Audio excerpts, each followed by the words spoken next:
Do you want to get into long range shooting without burning your savings account? Today I'm going to break down my budget build that I've built over the last couple of years, from the rifle to the optic and all the gear that comes with it. Everything in here is purpose built and surprisingly affordable if you shop right. This is my Savage 1 Tactical and 6mm Creedmoor. Let's break it down a little bit. We'll take it to the range, and then I'll give you all the cost breakdown and my final thoughts on this thing.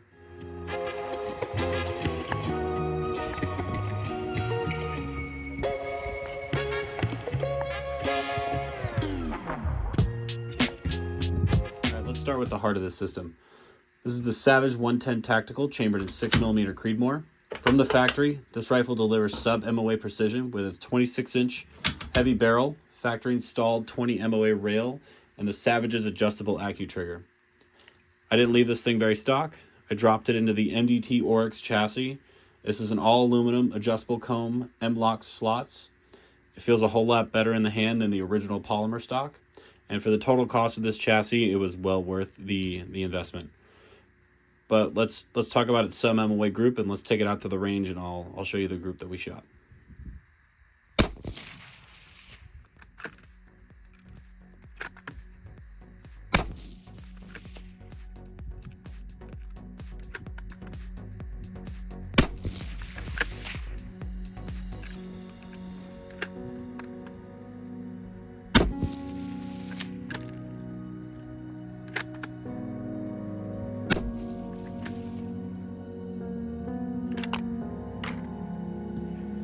All right, let's go see how it grouped. All right, so these are, I believe, 1/4 inch adjustment squares. So we have 1, 2, 3, 1, 2, 3. If we cover 3, 4, 2 by 4, I think we're still sub MOA if you exclude these really shitty flyers. All right, now that we're done shooting out here, let's take it back into the shop and finish going over this rifle. All right, now that we're back from the grouping, let's talk about the optic. The optic I have on this is the Sig Sauer Tango 4 6 to 24 by 50. This one is in MOA instead of mil radiance. I only did that because I was taught MOA in the Marine Corps, and I honestly managed to get a deal on the MOA scope over the mil radiance scope. Do I regret it? A little bit. Having to switch from mil radiance to MOA, given on what I'm shooting, it does kind of suck. But since I'm really comfortable with MOA, the transition's not that hard. So this is a first focal plane optic with pretty solid glass clarity. It has locking turrets, a zero stop, and a usable reticle for holdovers. I picked this one up on sale, and I got a deal because I got an MOA for around $600. And at that price, it's honestly worth its weight in gold, because this thing can still tack drive at over 1,000 yards without much of an issue. A good rifle is only part of this equation. The support gear that comes with it is what really allows you to shoot out to distance. So this bipod comes in at around $100. You can get it cheaper when you get it on sale. But in terms of affordable bipods, this has all of the features you want with none of the cost. So it does have, the ability to extend so you can get more height, and it's very easy to extend and adjust as you need it. You can adjust for angle shooting.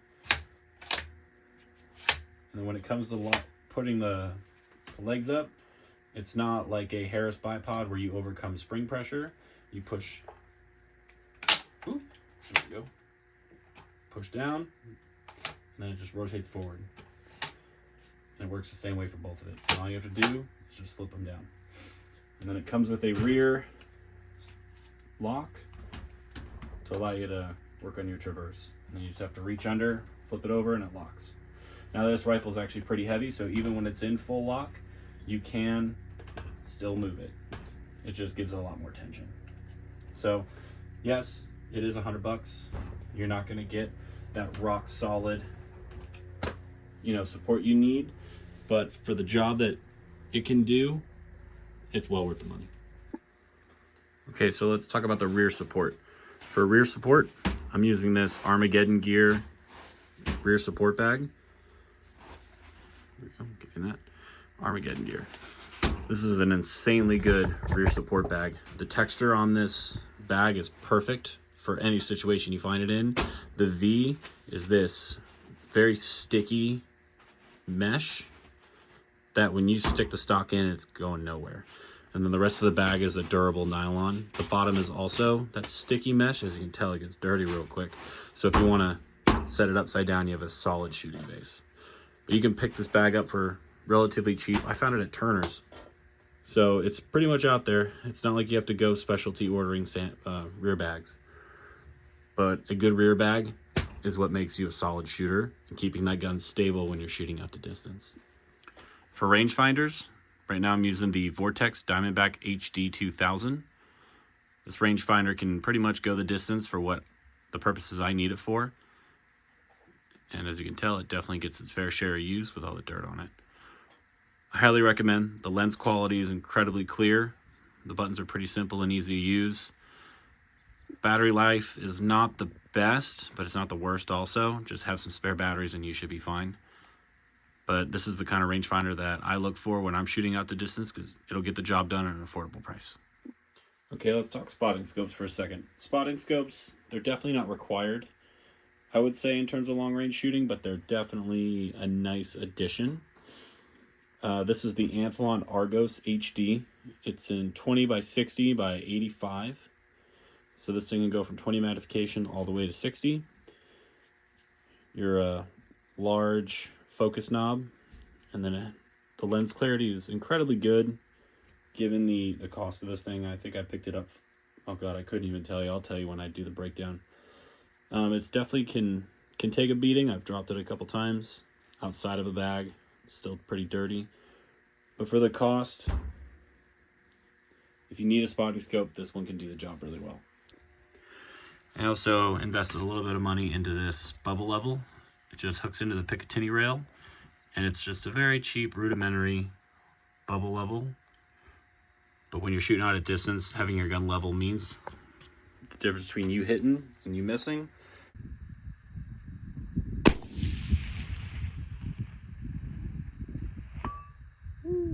Got him. 930 yards. See if we can do it. And this little level I found on Amazon for like 30 bucks. Really can do the job, and it can fold out of the way for storage, and you just flip it out, lock it in, and it's good to go. It's a $30 option as opposed to the electronic ones that are worth, a couple hundred. If we want to mention one more additional investment into the long range shooting, would be a really solid tripod. This is the Bog Death Grip tripod. This is I would call it the most affordable, better quality tripod out there. This is like a $230 tripod, and it can do the clamp for any rifle you want to mount it in, or it'll do Arca rail. You just have to swap the head. But for the money, this tripod can give you a stable shooting position while keeping this thing really affordable. Okay, let's start breaking this thing down cost by part. So these numbers are all estimates, and if you really do shop around, wait for sales, or do whatever, you can definitely get these for a lot cheaper. But this is kind of my rough estimate given either what I picked it up on sale for or what it currently retails at. So the rifle, the Savage 110 at 6 Creedmoor, you can pick it up for right now, I think it's just under $800. So it's like $790, $770, but we'll call it $800 even. So the Oryx chassis, you can get it right now for $420. I got this on sale, and I think I got it for about $380 on Optics Planet. I think it was Optics Planet.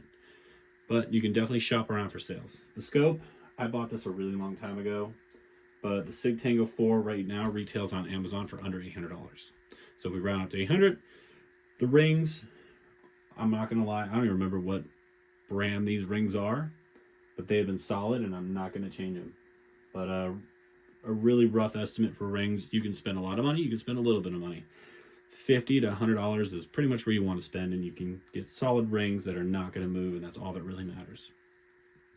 Bipod, I already talked about it, but the MDT Oryx bipod is right under $100. Spotting scope, the Anthlon Argos, I think I paid around $500 for it. A little bit less depending on, that was an Optics Planet purchase, depending on Optics Planet bucks and sales. The rangefinder, the Vortex rangefinder, it was around $200. My rear shooting bag for the Armageddon gear, it was $45. And then if you want the cheap bubble level, I think I spent $30 on it. Including the Death Grip bipod, that was like $240. But all in all, I think it totals for just around $3,000 or less, depending on how well you budget, shop around, look for deals, wait for sales. So all in all, you can get pretty much this entire setup for sub $3,000. In which, for a rifle that can shoot out to well over 1,000 yards with little ease, that's pretty much a steal in today's long range world, where you can drop that much money on just the rifle alone. So guys, if this video helped you out, please hit that like button, subscribe for more. I plan on making more of these. Drop a comment with the current setup you're shooting. If you have any questions, leave them in the comments. I'll be there to answer them. I appreciate you guys watching. I'll see y'all next time.